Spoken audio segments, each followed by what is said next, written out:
Alright guys, we're gonna install this strut on the back of the MR2. So, just so you guys can see what I got going on here, I've got a rag. It's folded over many times, so there's no marring to my disc. I just want it to help support the weight while I take this apart. So I've already broke these loose. This bar that I'm going to be taking out of here is something I built.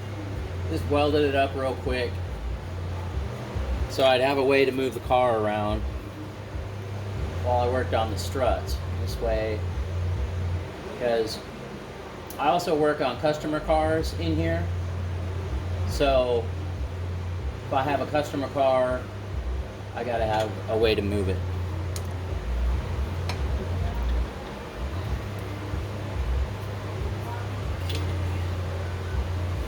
Break loose this top nut.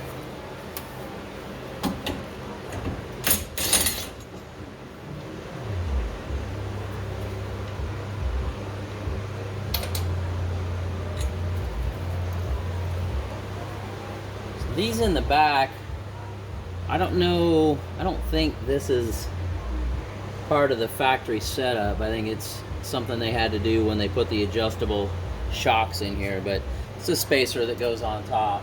So I just wanted you to see that. Now, we can let this down a little bit. And we should be able to grab something.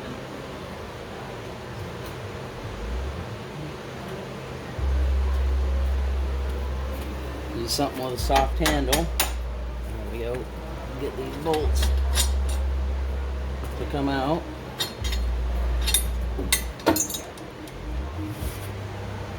You want to be specifically careful in the back because you got the CV axle, and if this falls out, you can pull your CV axle apart.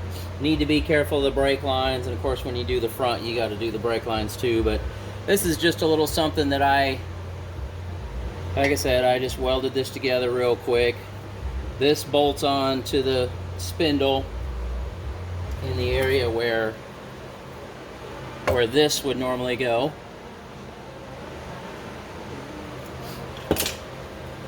And then of course this simply is just the top. Goes up through and put the nut on. So I could refine that a little better, but because the camber is way off when I use that. But I would never drive the car that way. It's not safe to drive the car with that. Like I said, I'll restate it again. It's just so I can move the car out of the bay when I have to work on another vehicle. So I am gonna let this down a little bit.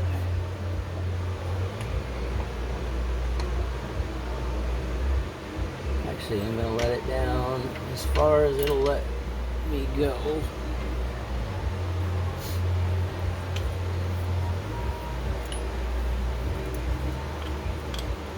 These can kind of be a little bit of a pain in the neck. You grab the adjusting knob.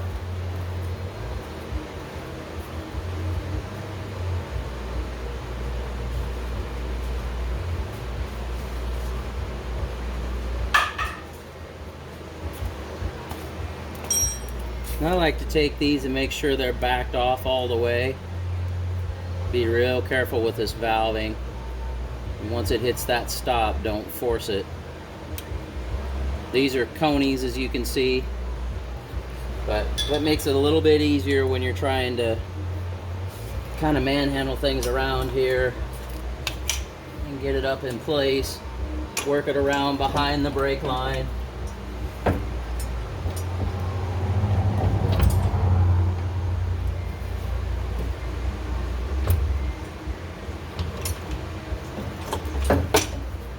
That's something else to talk about too, is you've got these flats right here that you've got to get lined up. Up inside of here.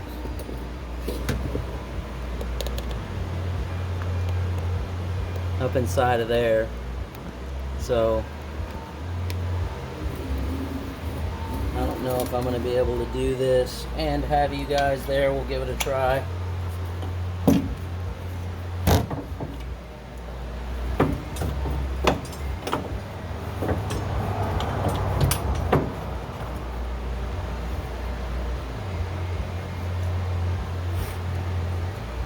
I don't know if you guys saw that, but that shock will just spin real easily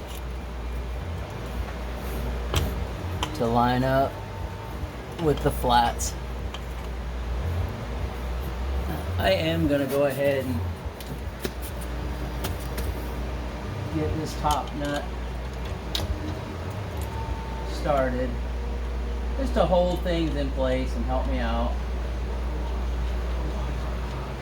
I know it's not perfectly up in the flats there.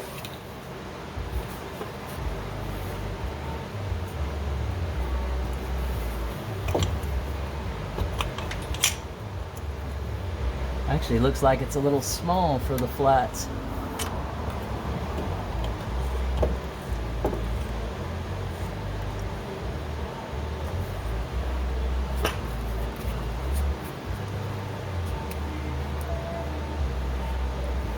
Okay. Get you guys over here so you can see a little bit better, hopefully.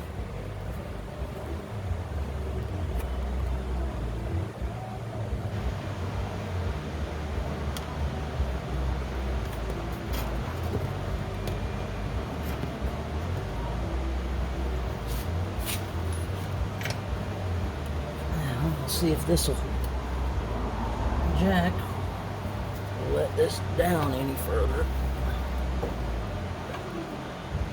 It definitely doesn't want to. So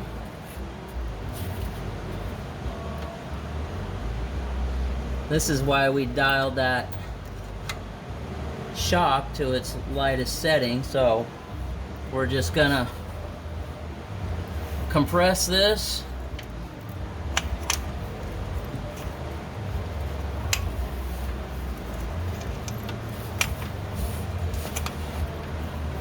Shock here.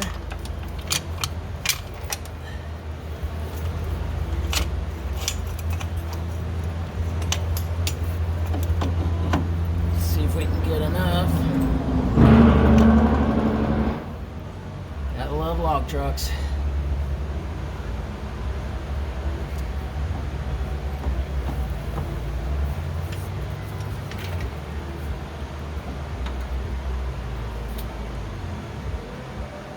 And this is usually how it goes.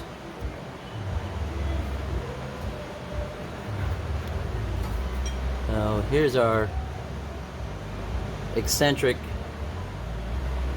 We want to have it to where it pulls the top of the strut as far in as possible.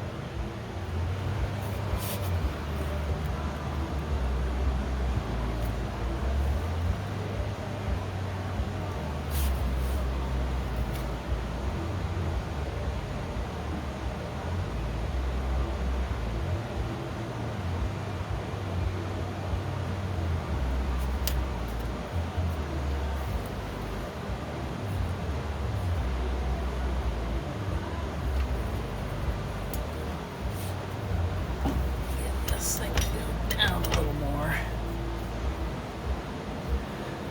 It'd sure help me out.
There we go.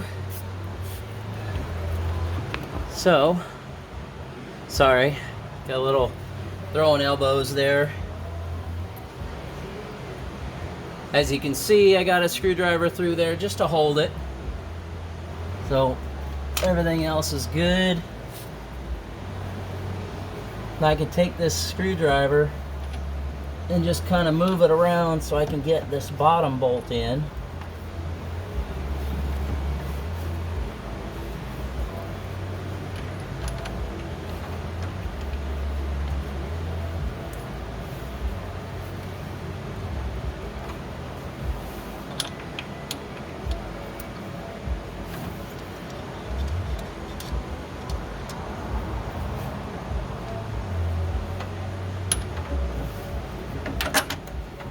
Go.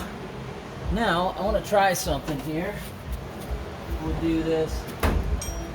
We'll check this out together. Talked about this in another video too, but these are my, or this I should say, is my brand new eccentric bolt.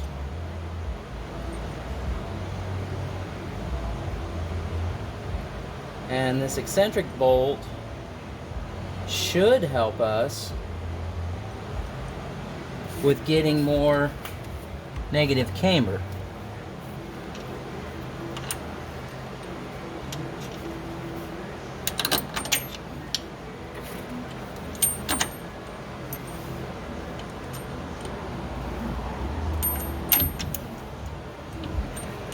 Let's see.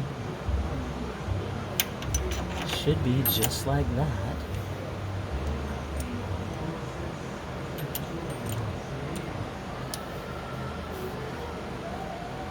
I think I like that.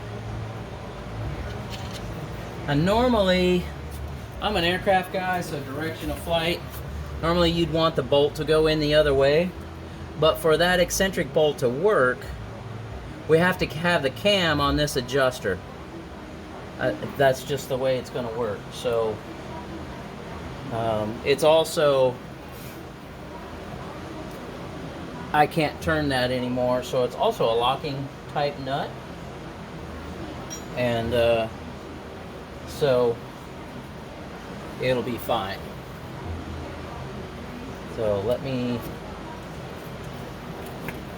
throw this bottom nut on.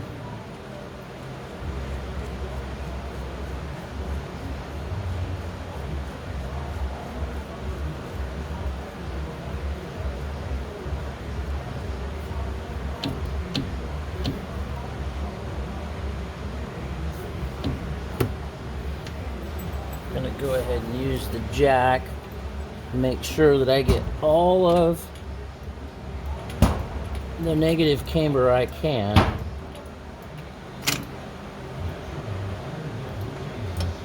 Sorry guys, I was hitting my garage door.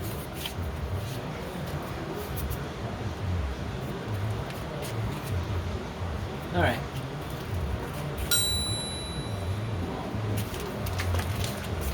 Grab a couple of wrenches.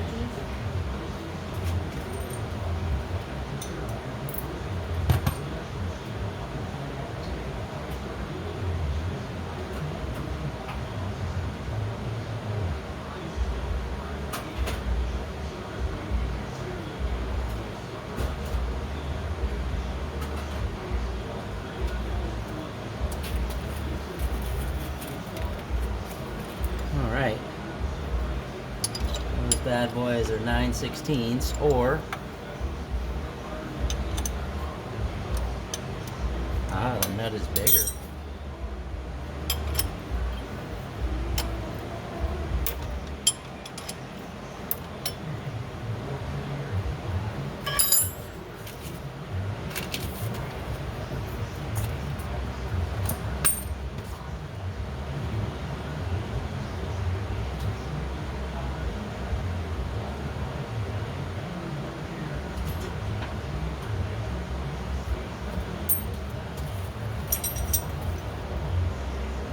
So 9/16 or 14 on the bolt head, and 15 for the nut.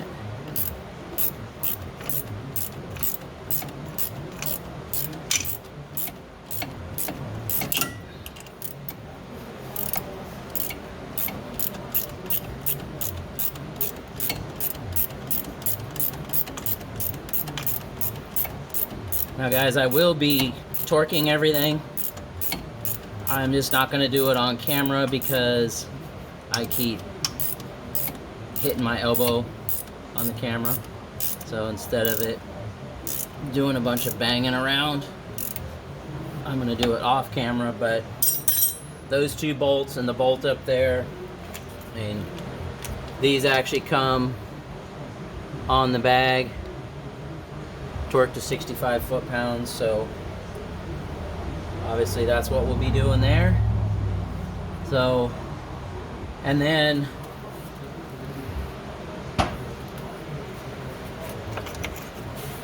once the suspension gets set up completely, which we won't have it fully set up until we put it on scales, but then this chain that you can see, it's too short right now. There's a hole right here that this goes through. So and all that chain does, well, I can't say all it does. It can be part of your setup too, but that chain is in a simplest form. So when you jack the car up, you want the spring just to come off of its seat up here. You want it just to be unloaded. See how I can turn that some up there? So that chain just keeps everything together and keeps them on the spring perches, top and bottom. Otherwise, you set it back down and you get a pretty good pop. And sometimes if you get a big enough bump in the track or whatever, or if you're autocrossing and you got a parking lot, I mean, most parking lots, we don't realize it because we're in our street car and we're doing, what, 5 miles an hour? Most parking lots are pretty darn rough, at least around here. I mean, rough enough that when they set up an autocross course, they have to choose which way to go so you're not going over the undulations so bad with cars bottoming out, stuff like that. So, but all right, that's it, guys. That's installing a rear strut on the 85 MR2. Appreciate your guys' support, and stay tuned as we continue upgrades and getting it ready for the season. Thank you.